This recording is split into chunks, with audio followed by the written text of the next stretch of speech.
I was about to say another evening, another lecture, but no, this is another special lecture.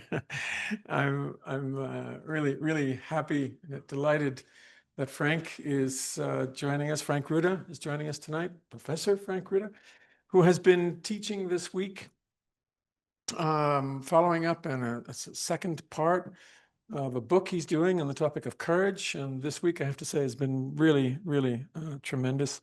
Lectures on Augustine, Luther, Kierkegaard, today Freud.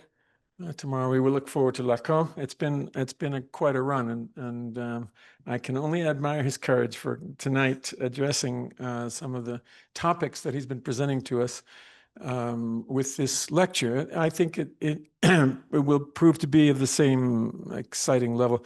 His topic is philosophy and anti-philosophy, Badiou and Psychoanalysis. All I can say is thank you very much, Frank, for everything you're doing. And in all respects with regard to the EGS this week and this lecture. Thank you, Chris. It is always, I think I said it at the beginning of my seminar, tremendously anxifying to be here. So thanks for sharing that moment of utter panic with me. And the reason for that is that I'm presenting stuff that I'm still thinking through, which I never liked the idea of something is writing in progress, because progress never stops and writing never stops, and it's just it's too badly infinite for my Hegelian heart.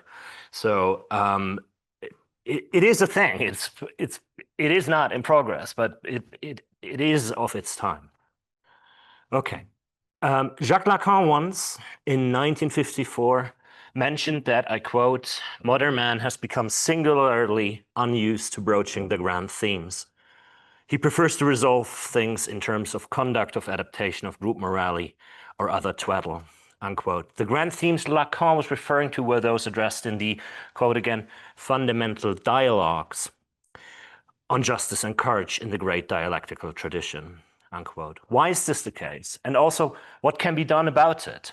Why can we not speak about justice and courage anymore as the great dialectical tradition did? Is dialecticity exhausted and saturated? Did the tradition run out of steam, or is modernity and modern mankind just ill-equipped to either keep up with the grand themes or unable to reinvent them, and thus to modernize the tradition in whose dialogues they were housed? My hypothesis in the following will be that psychoanalysis, in raising this very question, fulfills two functions at once. It diagnoses a certain self-incarceration, a self-enclosure, an exhaustion and saturation of philosophy, maybe of philosophy by philosophy itself. And this self-enclosure suspends all its actual potential for and of thought. Thereby, psychoanalysis positions itself as an anti-philosophy. Anti-philosophy is this, and this is an important clarification, is not a derogatory term. Rather, an anti-philosophical position can, as in Deleuze's rendering of Nietzsche, who can only be properly understood for Deleuze if we understood whose enemies Nietzsche were.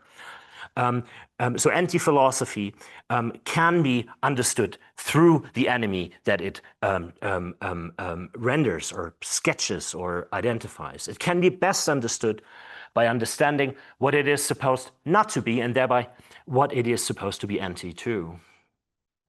Anti-philosophy is a term that was used in rather vague manners by Lacan to describe his own enterprise. It was actually invented by Coleridge in 1818, and in some regard marks a position that rebels against the arrogance of philosophy, against philosophy's arrogance of assuming mastery, say, over being.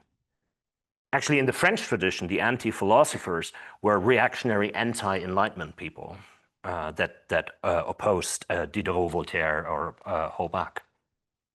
For there is what one could describe in the anti-philosophical identification of philosophy as enemy, an identification of what I would call its Parmenidean arrogance, that the results from the assumption that being and thought are one and the same, that therefore philosophy is a discourse of the master, of the maître, of the être, that is in French, my being, right? Of the master of being by means of thought. The means of domination that philosophy thus applies are applied to being through the very idea that it could ever be mastered. But if such attempted mastery is Parmenidean, is a Parmenidean arrogance or just idealist in short, in other words, it might be that in modernity we have to gather the courage to face that which, in the right and just ways, cannot be mastered. Alain Badiou has tried to develop the concept of anti-philosophy into a proper concept. In a slightly condensed reconstruction, I think it would be fair to say that it claims for itself the idea that there's something, or at least that there can be something, one name for this is experience, singular experience, that cannot be conceptually accounted for, and therefore forces one to reject two claims that cannot but seem fundamental for any philosophical position. Namely, first, that there is the universal power of the concept, or in other words, that there is something that transcends experience, that there is something that can be transmitted without having any base in experience, even if what is transmitted by the medium of the concept is something universal that emerges from experience. Hegel is certainly someone who is, with regard to the phenomenology of spirit, guilty of this assumption. The phenomenology was supposed to be, I quote, a science of the experience of consciousness. But experience, that is already Kierkegaard's equally anti-philosophical claim against Hegel, defies scientificity, if properly understood, defies logical derivability, that for him, and clearly addressing this against Hegel, indicates the very fundament of any science. So science needs to be logical, but experience defies that. That's the idea. The second claim that seems philosophical and will be rejected by most, if not all, anti-philosophical positions is that the concept of truth has any practical or orientational validity. That there can be a universalist perspective linked to the concept of truth that one can assume. Anti-philosophical then is a position that, and one will have to say much more about this clearly, starts from a concept of that which one cannot have a concept of. Anxiety in Kierkegaard, the non-identical in Adorno, right, a variety of these things, which is what experience marks. Experience marks exactly that non-conceptual, non-identical element, which is so singular and so linked to uniqueness that it undermines all options for any form of conceptual universalism or universalism of the concept. If it is universalist at all, as in St. Paul, who strongly opposes the reasoning of the Greek philosophers on the basis of an experience of conversion from Saul to Paul, it is universalism that is linked to singularity, which is an anti-philosophical position which an anti-philosophical position deems philosophy is ultimately unable to ever bring together, singularity and universality. This non-conceptual, aconceptual, anti-conceptual dimension of experience does not simply challenge conceptual approaches, but rather brings them to ruin, marks the end of philosophy somehow, its limit. My interest tonight is in how to actually understand the existence of anti-philosophy, Lacanian anti-philosophy, specifically in its relation to philosophy, and my guide, maybe maître, le peut-être maître, will be Badiou. So let me try and open up what will be a certain terrible quarrel between philosophy and anti-philosophy.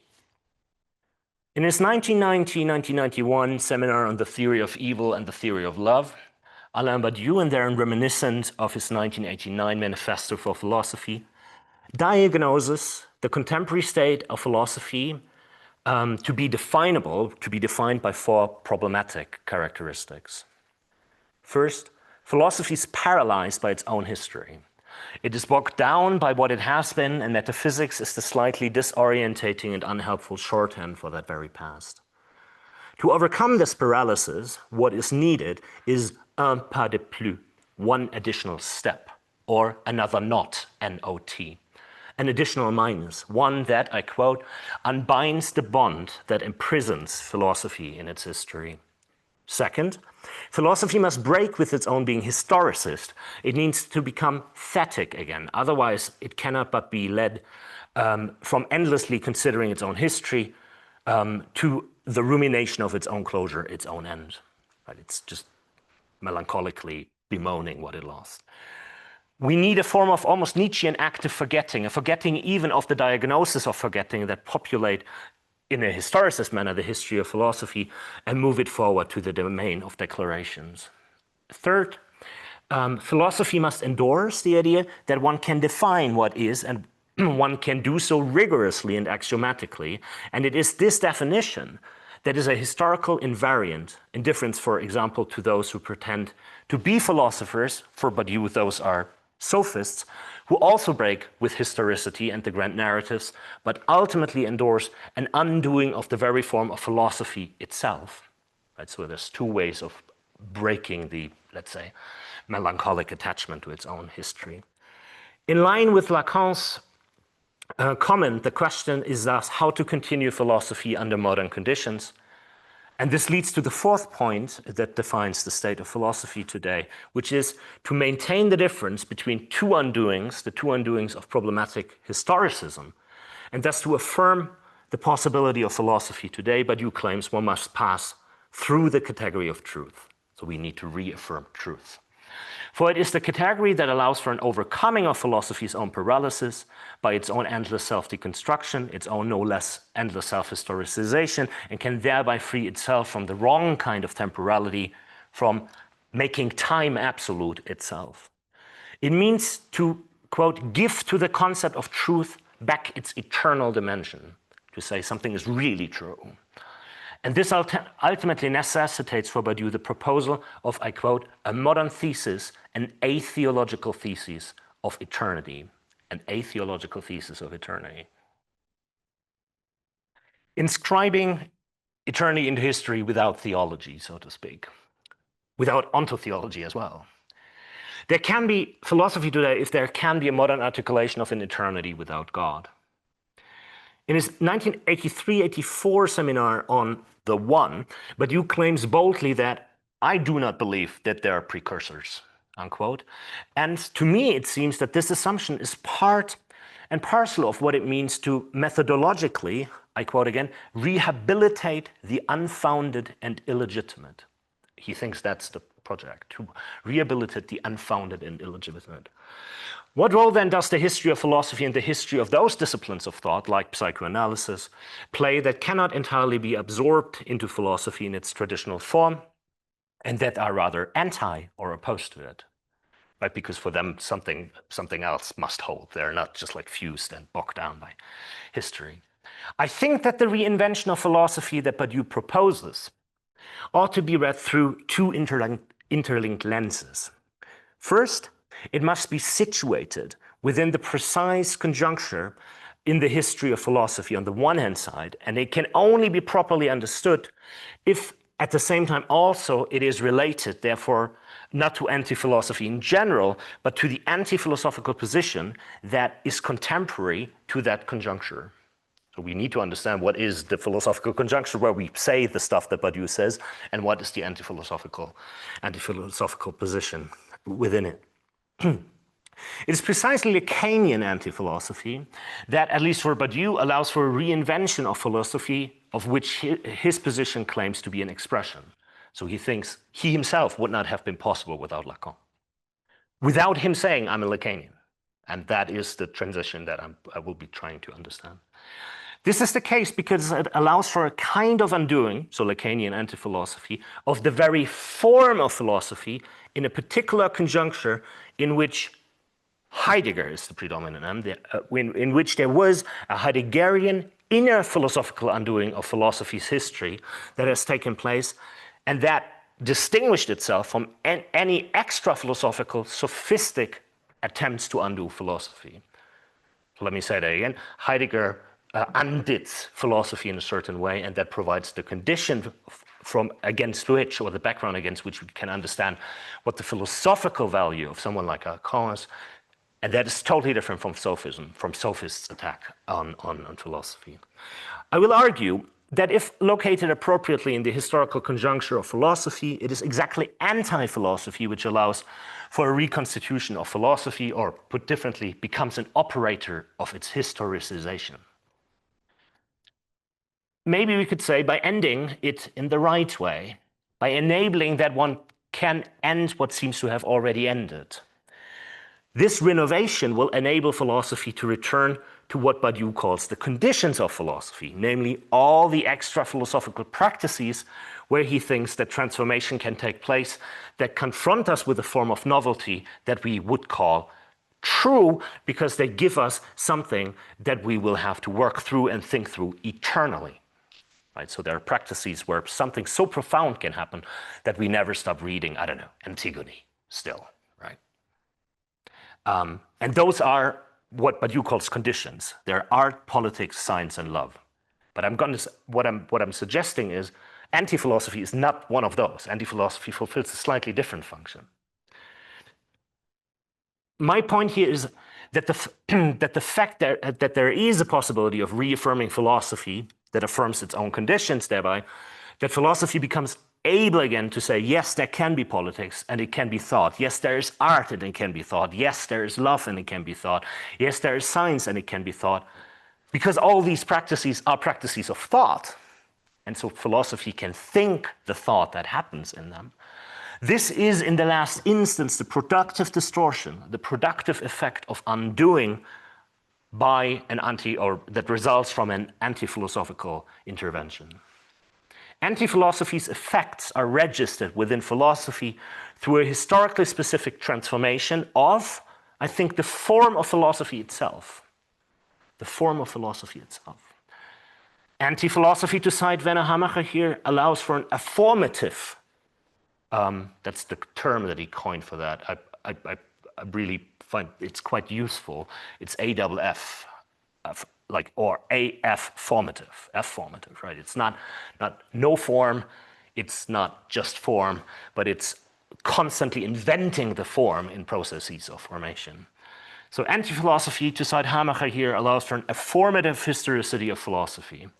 Another way of rendering this is to say that philosophy's transformation is the only way in which philosophy, after a certain moment in its historical conjuncture and after a certain extra-philosophical, anti-philosophical transformation, can remain what it always was, and that is what Badiou thinks it always was, a universal doctrine of the dialectic of being and event as doctrine of the subject. That's his definition, a universal doctrine of the dialectic of being and event as doctrine of the subject. In approaching the historical conjuncture of philosophy, I will first look at Badiou's account of what he calls the last universally recognizable philosopher, that is Martin Heidegger. Because Heidegger is the intra-philosophical and historically specific condition for the intervention of Lacanian anti-philosophy. I will afterwards not be interested in Badiou's often very harsh critiques of Lacan, and if they're sustainable or not, but rather in the function Lacanian anti-philosophy fulfills in the idea that one can reinvent philosophy, and for Badiou, Platonism for today. That's the very, let's say, surprising or maybe strange and very uncontemporary move that he makes.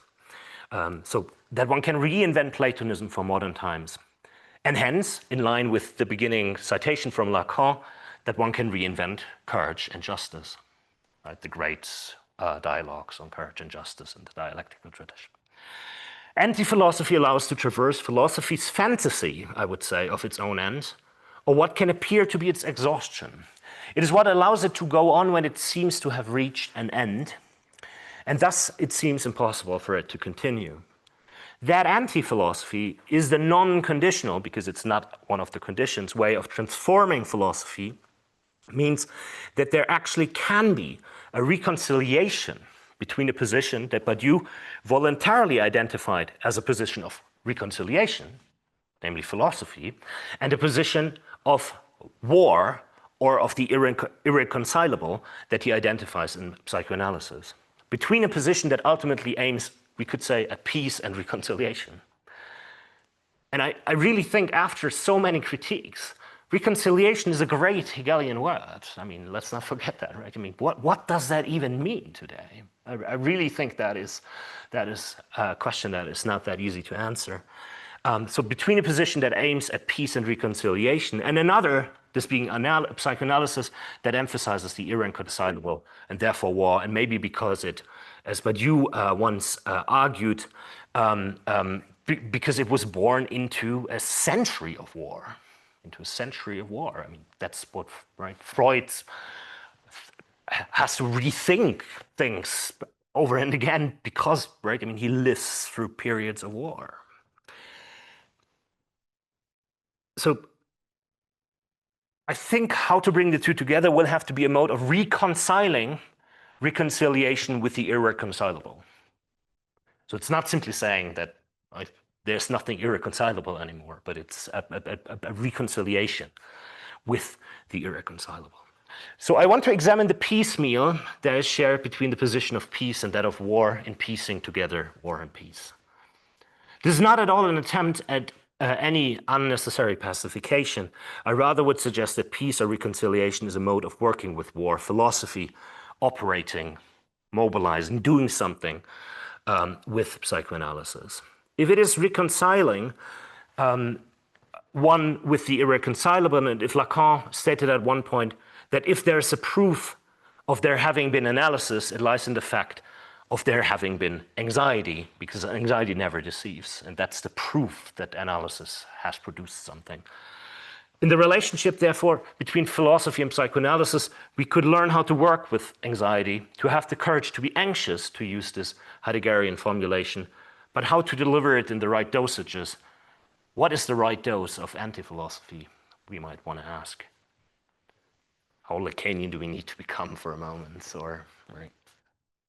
If one can say that there is a Heideggerian condition reinscribing the poetic framing of pre-philosophical thought into philosophy, and thereby ending a philosophy of a certain kind, Lacan will interrupt this pre-philosophical suture with an at least twofold gesture that implies, on the one hand side, to emphasize that poetic pre-philosophical thought uses poetry as if it were mathematics, and then to interrupt the poetic suture by means of mathematics itself. That is sort of the operation that I try to right now work through and to understand.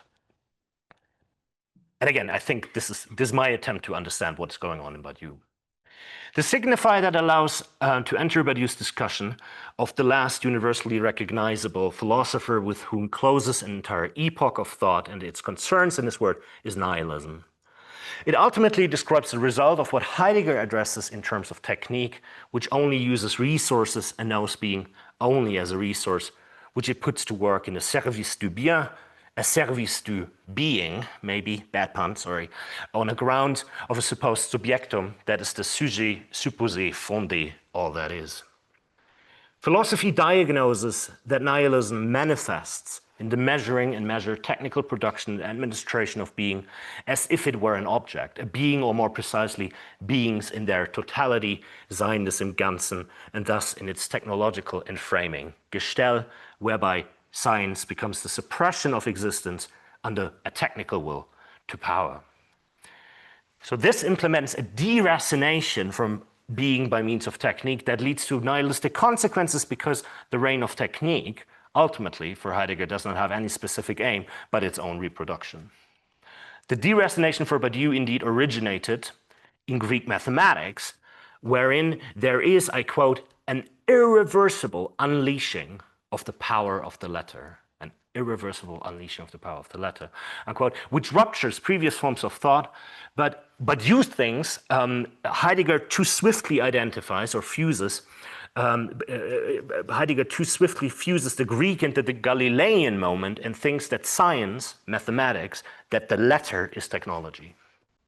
That's the question that Badiou raises, or the quarrel that he starts. So what if the letter itself is not technology? But for Badiou, I quote, the theme is not technical nihilism. Right, the letter is something else. That the aletheia came under the yoke of the idea, as Heidegger's famous and harsh critique of Plato was epitomized, allows Heidegger nevertheless to read, and in a very powerful way, the history of capitalism and the history of literalization, as well as the history of rational argumentation, as one and the same, and they're all linked directly to the historical development of philosophy. Nihilism, as a result of this, has 5 characteristics for Badiou's Heidegger. It implies A, an obscuration of the world versus the bright rational light of the Greek world. 2 leads to a flight of the gods. 3 to the destruction of the earth. 4 to the unification of masses of human being. And 4, I think, if I have not already said 4, to a desacralization of being, which is allowed for by the decoupling or unbinding of the latter from being itself. All of them manifest in a uniform and unified history of philosophy that can be defined by its oblivion of being. So all of philosophy is determined by that feature. With this move, Heidegger forcefully endorsed the claim that being qua being can actually be thought. That's Badiou's idea. He made ontology possible again, right, after it had become impossible. But it's not philosophy that ultimately, in the end, can do the job of thinking being qua being, since philosophy did lose its soul when it lost being. And this is now the additional component of nihilism. It's sort of my addition, not Badiou's. For philosophy in Heidegger also diagnoses a strange exhaustion of its own capacity to diagnose nihilism. So philosophy thinks there's nihilism, but it's somehow lost the capacity to diagnose this properly. Put differently, philosophy emphasizes that there is nihilism, and this diagnosis leaves everyone indifferent, and precisely this is nihilism. This is why philosophy now, for Badiou's Heidegger, can be identified with its own history. Different from its framing in Descartes, where philosophical articulation breaks with and in the sense is independent from history, right? The cogito that does not really have a history in the strong sense. Through Heidegger and for Badiou, the intermediary position here is that of Hegel. Philosophy can now only be understood from within its history and as its history. Philosophy itself is no longer an illness, but something that maybe Freud will call a case. It becomes a case study of how there is an unavoidable incapacitation of philosophy due to philosophy's very own way of working, due to its own operativity, which can only be understood from the perspective of its history. So we only understand what philosophy is if we look at its history, and therefore it becomes sort of a case study. And it is this very history that culminated in the absolute exhaustion of all potentials of its discursive continuation. We are not, even as with Nietzsche, looking for a cure for philosophy, it's rather the case to diagnose its demise. The patience of the concept, famous formula by Hegel, the patience of the concept here means that the concept is just dead. Philosophy has done and said all it can, and thus the form of its enunciation must change. For Heidegger, this is the move from philosophy to thought, from Philosophie zu denken, from philosophy to thought. It's not only that science, the epitome of technology, does not think, also philosophy does not really think, at least since Plato. For Badiou, Heidegger's reading of poets are therefore absolutely singular, and his, what he calls an anti-bourgeois radicalism, ultimately leads him politically to assume a position of what Badiou calls a feudal socialist that flirts with a certain romanticism. But he is so disappointed even by German Nazism, because he thought that German Nazism should have been more radical, that Badiou calls him a hyper-Nazi. That is not, again, that's not a critique, but it's basically an indication that Heidegger identified with Nazism for a moment, something of which he was utterly disappointed by afterwards. He thought it was transformative. Right? So in a sense, Hitler's Nazism did not go far enough at all.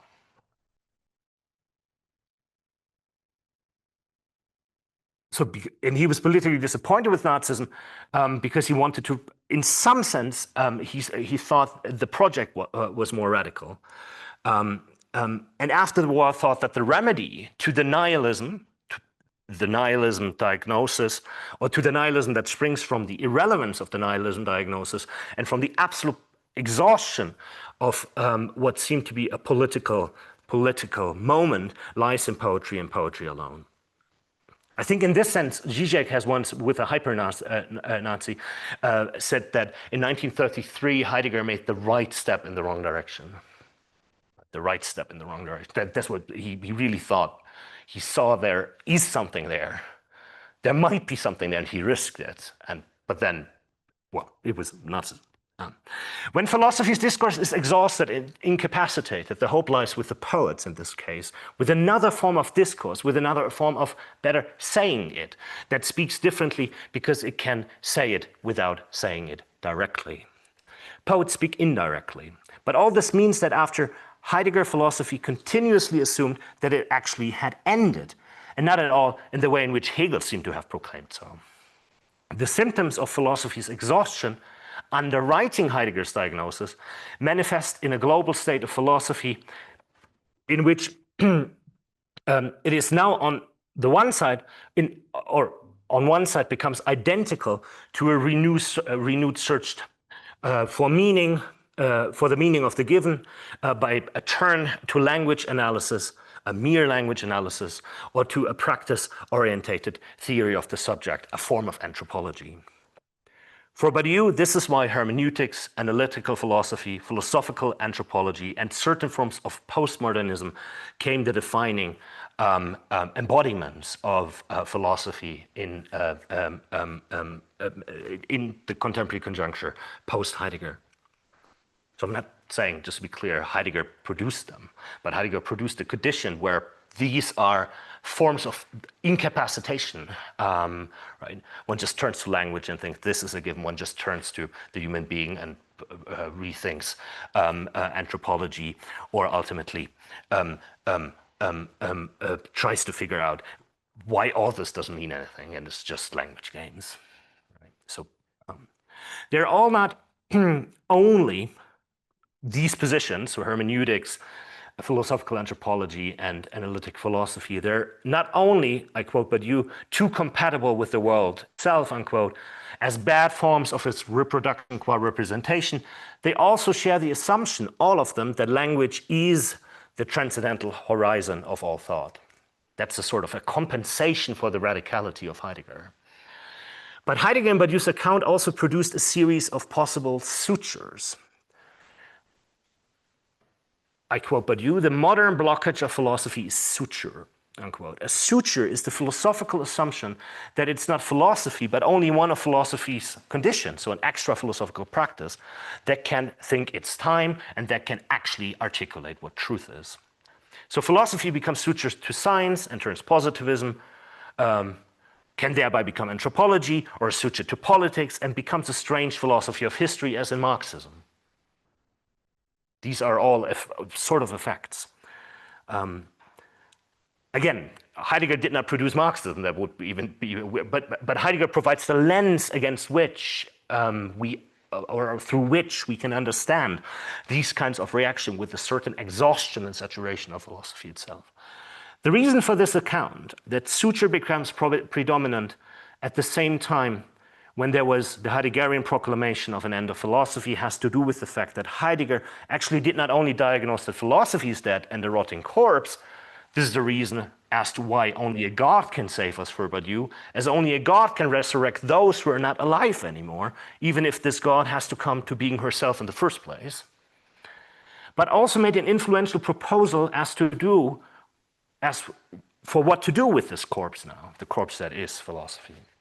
And this proposal led him to a specific form of suture for Badiou, a suture of philosophy to poetry, which ultimately was an attempt to undo not only philosophy, but the history of philosophy since Plato.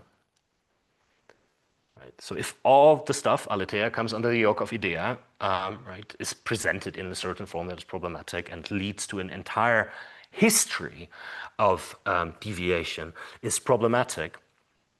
Badiou thinks Heidegger's project is the last real philosophical project because it is a project of undoing exactly all of this. So suturing philosophy, and in Heidegger's case, poetry, was in Badiou's reading the conceptual consequence of philosophy's historical demise and exhaustion. Suturing became a means of undoing the dead, maybe we could say. Undoing the dead was, in this case, inspired by what Badiou called a desire also for the obscure, and the obscure was precisely attainable as a fact of such suturing operation. Because it's a form of displacement that I think he describes, right? The thought of being qua being is no longer situated in philosophy, because philosophy since Plato has thought it in a way that is so problematic that it, for example, turned into an ontotheology where there's a highest being and so forth. So this displacement tries to do something with the form of philosophical thought itself, and therefore it has to move it into poetry. Because Heidegger saw in Suturing a means of undoing philosophy, and because philosophy is its history, it is the undoing of philosophy's history. That's how I understand Badiou's argument. So Heidegger sutured philosophy to the form of thought that historically preceded philosophy, that, that stands under the condition of science and modernity and so forth, and more explicitly under that of mathematics. So Heidegger undid philosophy by suturing it to the form of pre-philosophical, and this means pre-Socratic thought. This suture impacted the entire post-Heideggerian philosophical situation, which thereby for Badiou became sutured in many different ways. So Heidegger was so impactful, the project was so successful, it was so radical, that he actually made philosophy pre-Platonic again, right? Poetic again. And this is why the reaction to that is, if one doesn't really understand what Heidegger is doing, analytic philosophy. Let's talk, oh, we have to talk about language only. Hermeneutics, oh yeah, it's about meaning, right? These are symptoms of Heidegger's radicality. But Heidegger's suturing was a particular one, for it did not mean to create a poetic philosophy at all. Rather, it meant to attempt to end the incapacitation of philosophy by undoing it, by assigning its previous task to the poets, of to think, being qua being. This is the gesture that became the constitutive and defining feature of what Badiou terms the age of poets, the age of poets, since it is poetry that can do what philosophy cannot any longer, because it isn't any longer. Dichtend denken, thinking poetically, is now what replaces philosophy, actually. Because philosophy was never up to the task in the first place, so it was a total failure. And so if we understand the task more appropriately, we can see it needs to be fulfilled or done elsewhere. This is the consequence of the Heideggerian undoing of philosophy when the latter had historically reached what Robert Pippin recently called its culmination, and what for Badiou's Heidegger appears as its end. For Heidegger in this rendering, philosophy was exhausted, thereby came to an end, and then he executed the end by turning back the clock. He unended the end of philosophy and began anew, but not with philosophy, rather with the form or in the form of poetic thought. So you see, there's no critique of Heidegger here, just to be absolutely clear, right? Heidegger is a condition, is an inner philosophical condition. Heidegger performed an undoing of philosophy, and this undoing is identical to the act of suturing philosophy to the poetic form of discourse, because this is the condition of its beginning. This gesture was so successful that the last universally recognized philosopher returned to the pre-Platonic state of philosophy. He made philosophy productively regress to its own prehistory, so to speak. But thereby Heidegger, different from the discursive effects this had, actually created the precondition for a renewal and a continuation of philosophy for Badiou. Right, so he was actually absolutely successful. There is no question about this.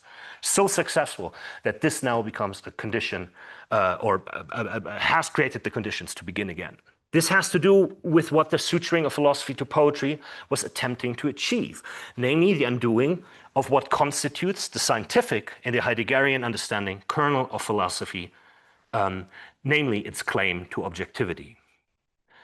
Because it is precisely an effect of technology that it produces and relies on objectivity, the category of the object becomes the main guarantor of meaning here, whereas Heidegger's poets, that is those who he claims are, in Badiou's rendering, pre-Socratic in times that he considers to be Platonic, debunk and suspend the category of the object.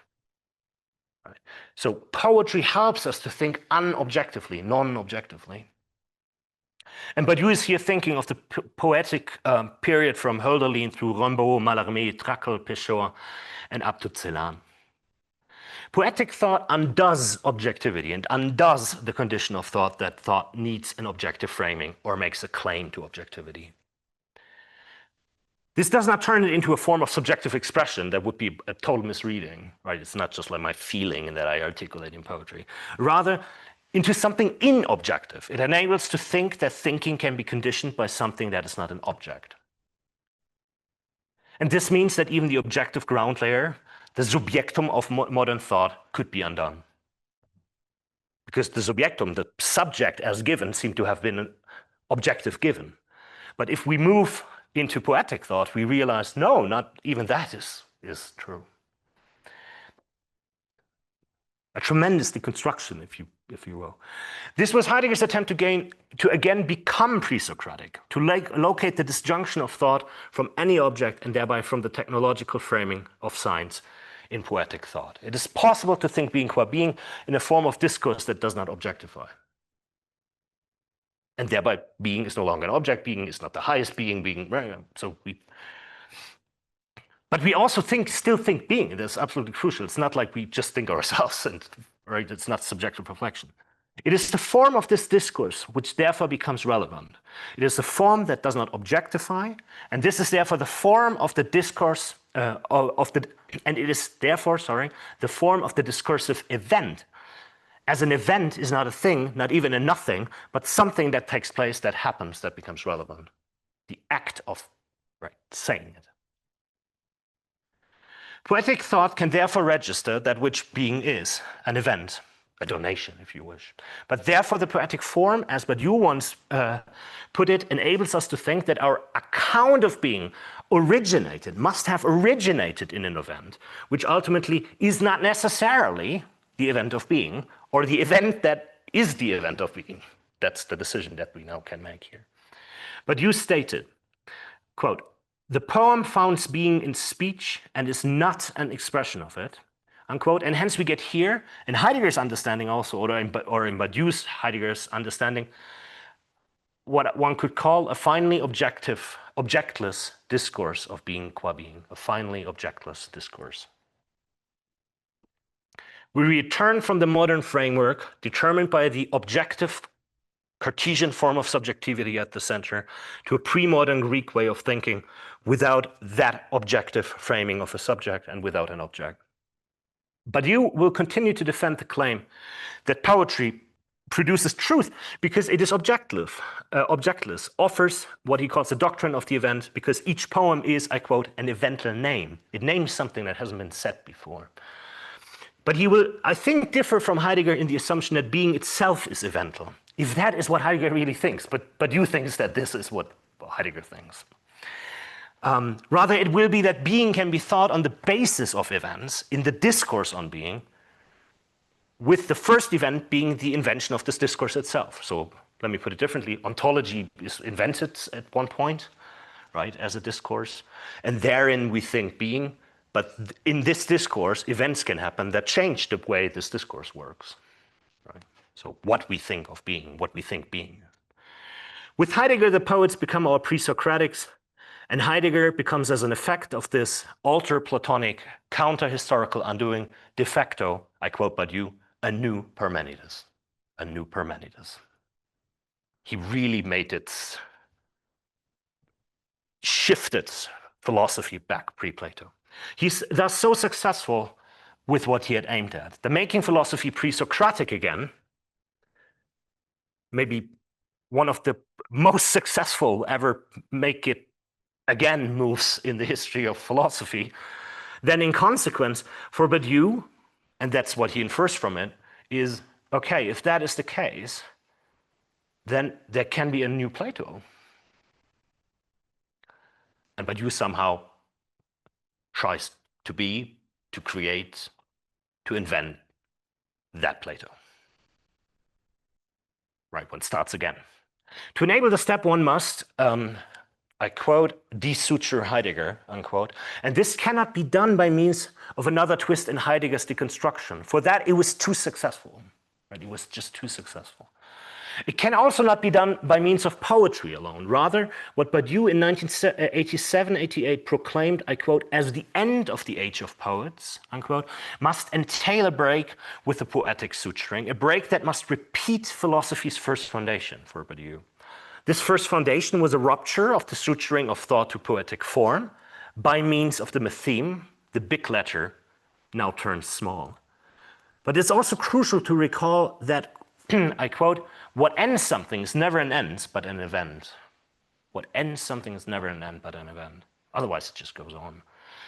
It is here that, to my mind, Lacan plays the crucial role that he plays for Badiou. Since, if, I quote, philosophy has been born under the condition of the metheme, unquote, then it's precisely the emphasis on the metheme under Heideggerian conditions that repeats philosophy's birth, and this is how Badiou's philosophy registers Lacan's anti-philosophical act. Let me very briefly reconstruct what I just said. Badiou thinks the invention of mathematics is something that makes Platonic philosophy possible because it does something to the, let's say, interwovenness of thought with poetic form, right? Parmenides and pre-Socratic thinkers.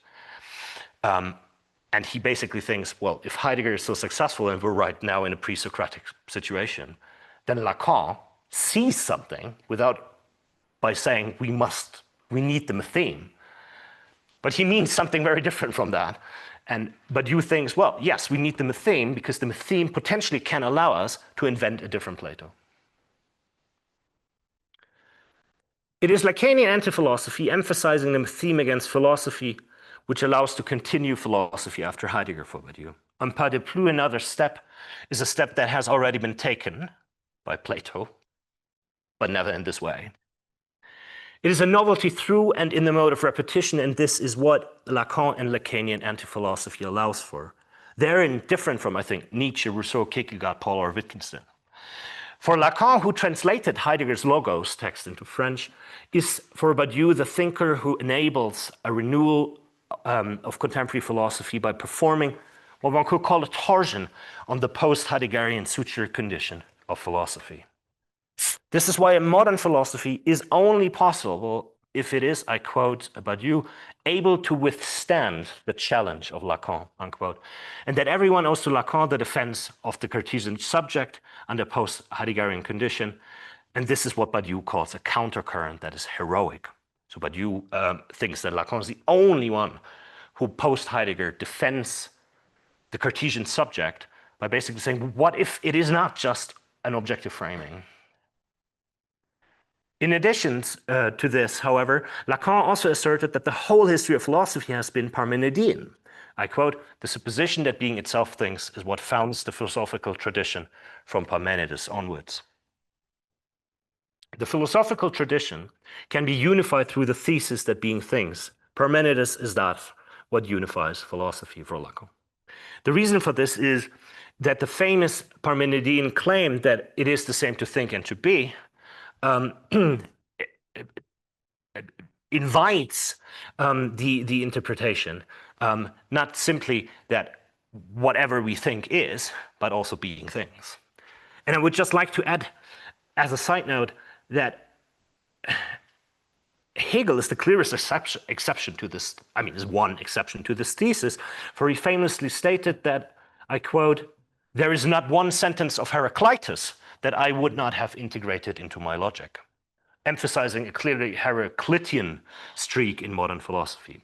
We thus move from Parmenides to the new Parmenides, Heidegger, and being is still assumed to think for Lacan. We move from Parmenides through Plato, Descartes, Hegel, and Nietzsche to Heidegger, and the latter is so successful in this endeavor that we not seem to have moved at all. Badiou thinks Lacan thinks Heidegger is Parmenides, because all of philosophy is just Parmenides. It's a very brutal thing to say, actually, in some sense. So Lacan, now to reformulate this thesis that philosophy has moved from Parmenides to a new Parmenides means that we never ever properly reach Plato. That's an implication of that in Badiou's reading. But we circle around Parmenides all the time because the entire history of philosophy is Parmenidean. While Heidegger's undoing of philosophy and this effective transformation of philosophy into thought, with this undoing, Lacanian anti-philosophy can enter the scene. And this is why there is no modern philosophy without Lacan for Badiou.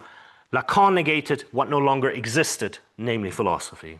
With Lacan, we can thus make another knot, N-O-T, After Heidegger, there is no philosophy but thought, but then there's anti-philosophy, and this is how we actually can start moving again.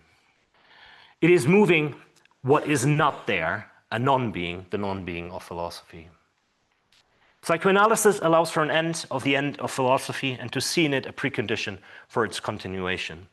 And just to be clear, I try to make the move right now that non-being becomes now a crucial starting point or steps down. On the other hand, I think this will shed light on the peace treaty between philosophy and psychoanalysis. Peace treaty is Badiou's term. Since Lacanian psychoanalysis in its function allows to being anti, by being anti, to bring back to life that which is no longer there, philosophy, by negating that which is not. And in this sense, it is negating that which has the subject in the center. So in some sense, Lacan sees strangely that which is not is negated, but thereby he allows to think a different account of subjectivity. That's at least, I think, what Badiou thinks. This is why it makes it possible to conceive of an entirely new concatenation of, I quote, the fundamental knot of being, non-being, and thought, quote, of the Borromean knot of these three categories. Lacan is thus what for Badiou leads toward and allows for a modern Platonism. He calls it modern Platonism. For a repetition of Plato, and this means Lacan allows for a repetition of the parricide which Plato commits in the Sophistes of Parmenides, even of the new one.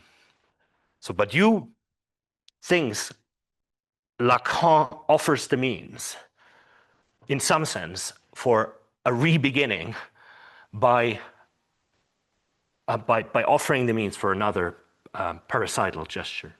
Lacan allows to kill Heidegger for Badiou, decapitate, or in different terms, what I call desuture him.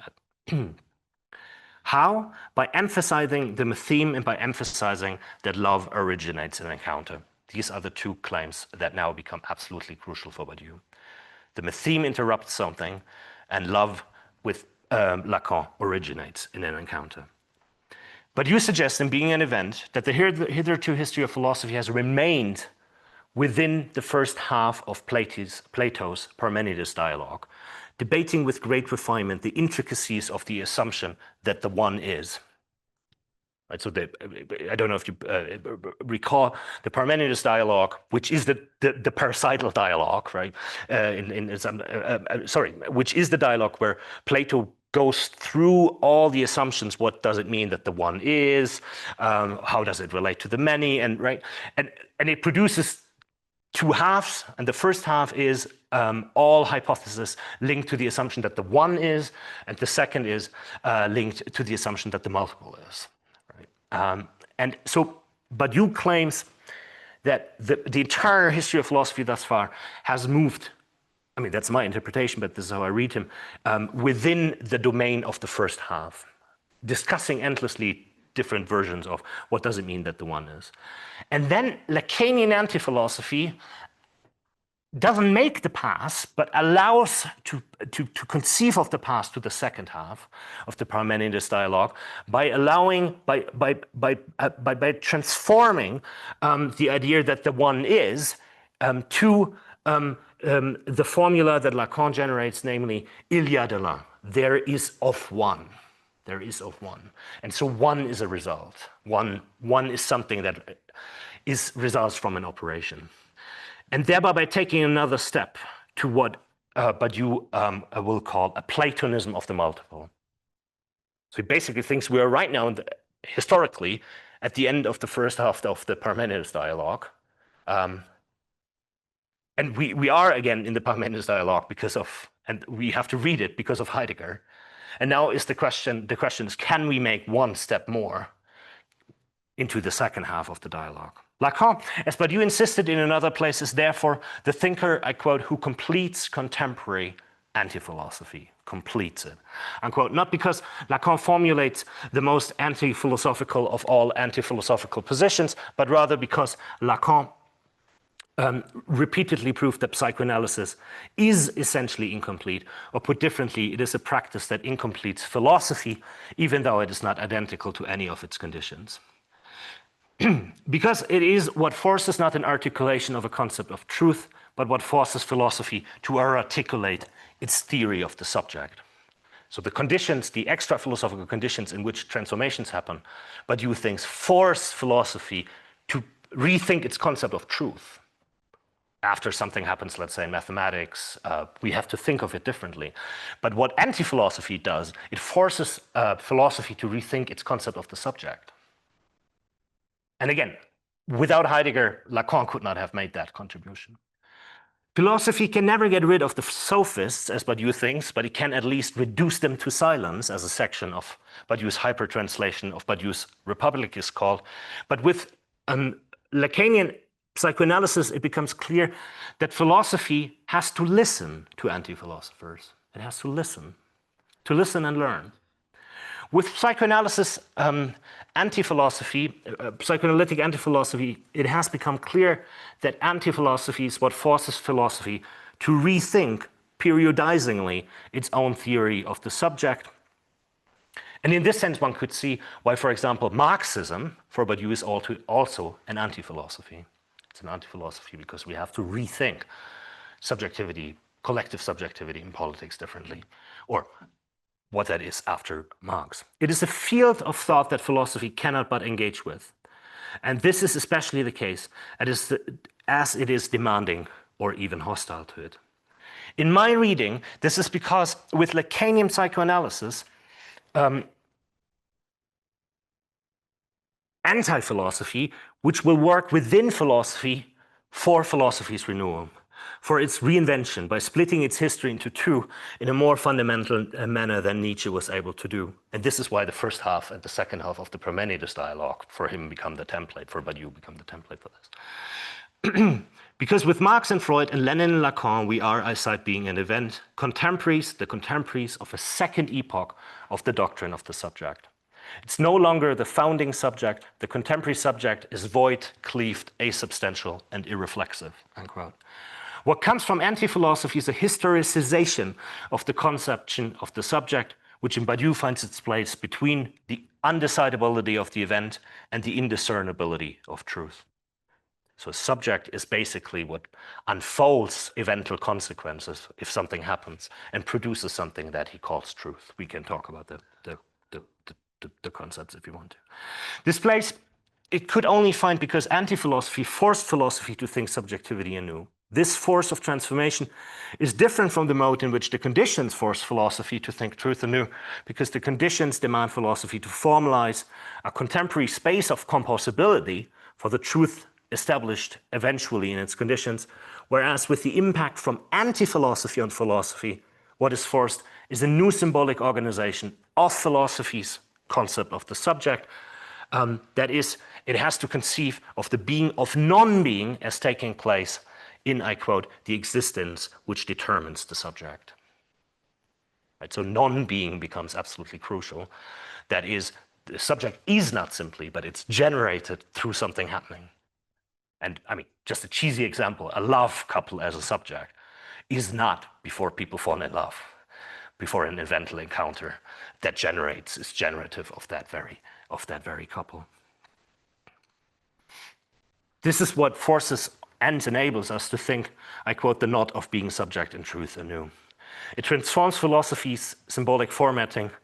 And I think this goes as far as Badiou saying, Lacan generated the format of the seminar, and I was thinking of the EGS actually also, and a genre which Lacan has given the definite dignity to, and one has to raise the question, what does that mean philosophically now? Right? Philosophy is forced to think about this. In other words, after and with Heidegger's, I need maybe 4 more minutes or so. Oh, that's okay. With Heidegger's philosophy admitted, its own incapacity, Lacan elevated this incapacity to a point of impossibility, and this elevation, as you might know, is Lacan's definition of the cure. So so Badiou basically said, well, he cured kind of philosophy.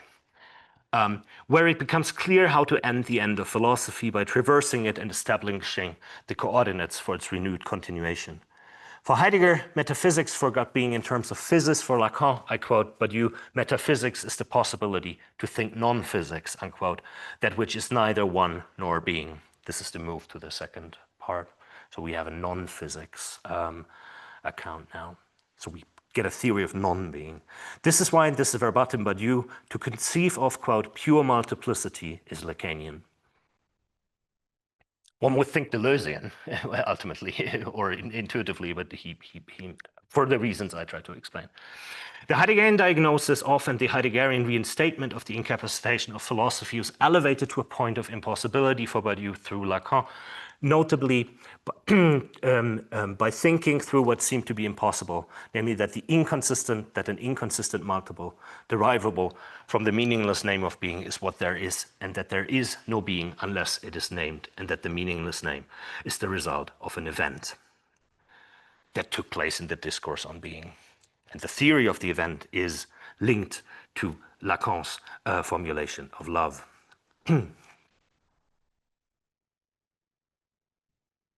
So what we encounter here for Badiou is an undoing of Heidegger's undoing, the creation of the possibility of a renewal of philosophy out of the end, the nothing that is philosophy. Which is why for Badiou's Lacan, the only imperative of Badiou's Lacan is, I quote, to dissolve, dissipate, disband, unbind. Lacan unbinds essentially the post-Heideggerian condition by interrupting it with the mytheme and with the reinvention of the thought of love as encounter. Thereby, Badiou can state that philosophy and psychoanalysis share what he called two common borders, the mytheme and love. The mytheme is the mode in which the latter, that is unbound from reference and sense, allows to transmit something and allows for the knowledge of a truth that cannot be known, as it does not transmit any content and there's nothing to be known in it. And love is what allows Badiou, citing Lacan, I quote, to approach being as such in an encounter. Love is what makes us relate to the being of someone as a result of an encounter. Anti-philosophers are therefore, I quote, very useful for philosophy, unquote.